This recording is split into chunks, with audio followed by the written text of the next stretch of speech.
Welcome, welcome, welcome. It is the Wednesday reset. So I've trawled through the gripefest that is the forums to discover what's been annoying people this week.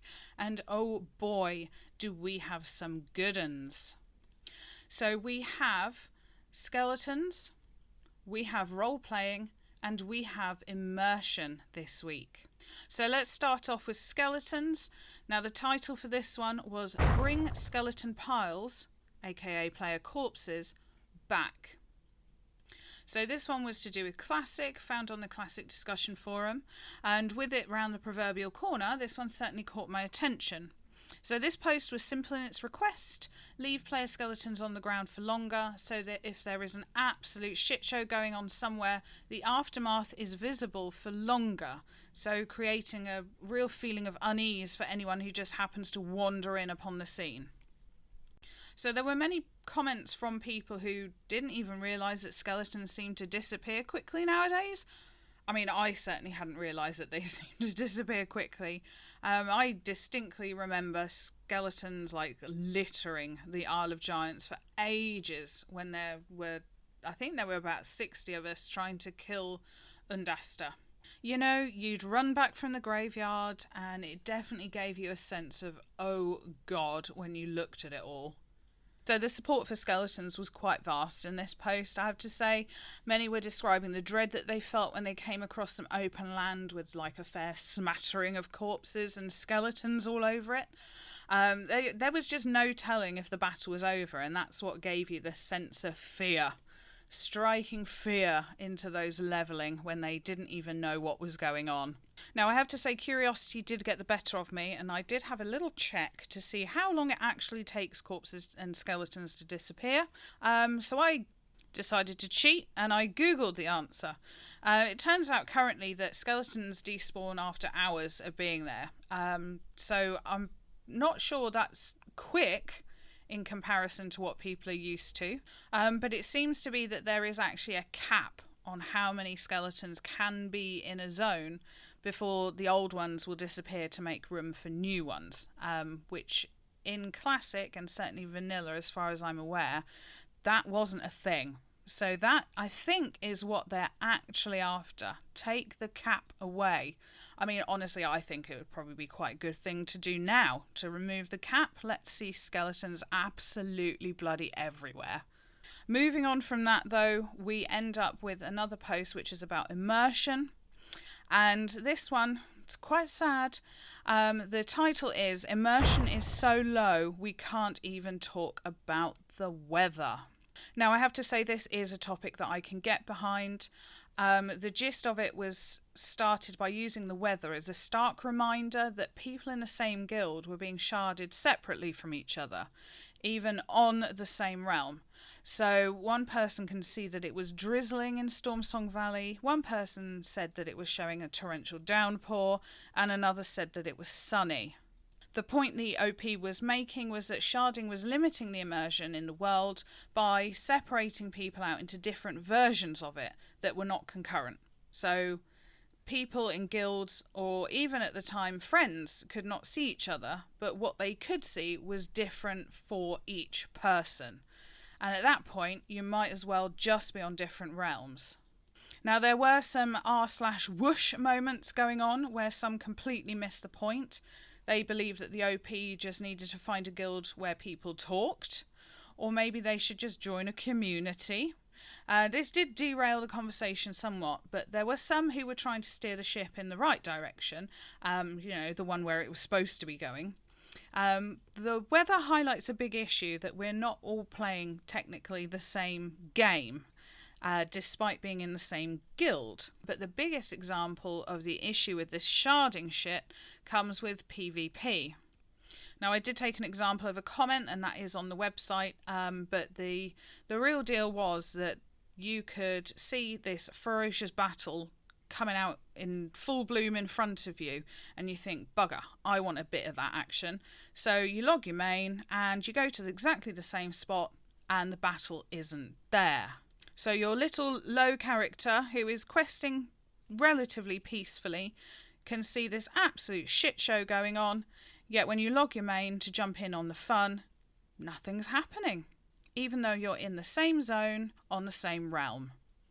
I've certainly had it, not quite when PvPing, because holy shit, I suck at that so bad.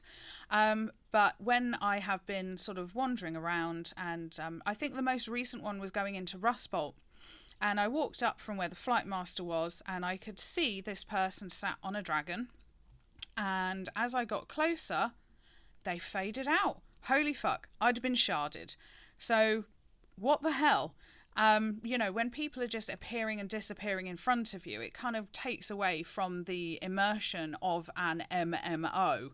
You're not seeing everybody that could possibly be there on your server. Sometimes you're seeing people who are not on your server, and the people who are on your server are not there.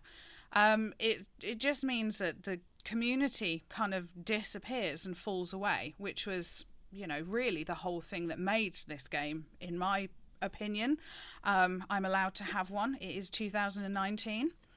But obviously, there are people that disagree. That, sharding is a good thing because it kind of solves the issue of the servers being really shakily unsteady, because bless them, they need Zimmer frames now. But, it's one of those things. I personally don't like sharding. I think it has screwed over a lot of the community factor in this game, and really just hammers home that it's not as massively multiplayer as it could be. But as always, I'm sure I shall get some thoughts on that coming across. But before we go into a right old rant fest on my end, let's move into the last topic that came about that caught my interest. And this one was quite an old one, but I think it's quite relevant now, especially the way that this game, and certainly Battle for Azeroth, seems to be taking us in this direction. So the title was Patch 8.1 and Cross-Faction Roleplay. So the OP was kind of confused because the role players used to use an add-on that allowed cross-faction chat. So the chat add-on translated what was saying, and if somebody on the opposition faction had this add-on as well, you'd be able to see what each other was saying. So they managed to organise massive world PvP battles, like the ones that they actually do in the cinematics. You could ask a dastardly forsaken rogue to take out your rival, so you could move into that sweet, sweet cottage in Elwyn Forest. The potential was huge, and embraced the tense cross-faction communication that was being shown to us by all these storylines. From the end of MOP onwards, we kind of had these massive cinematics that were telling us that the factions, certainly in their leaders' perspectives, were working together with a hint of I don't trust you, but they were still working together. They were able to communicate to each other. There was no conversation lost through not understanding language.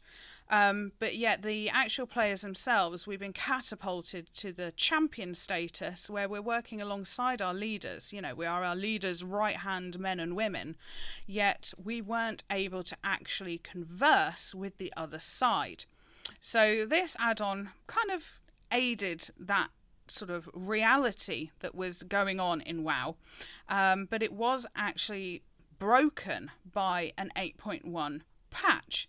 Now, some people in the comments were saying that it was against terms of service, blah, blah, blah, blah, blah, that if you communicated across faction, you were breaking those and you deserved the ban hammer.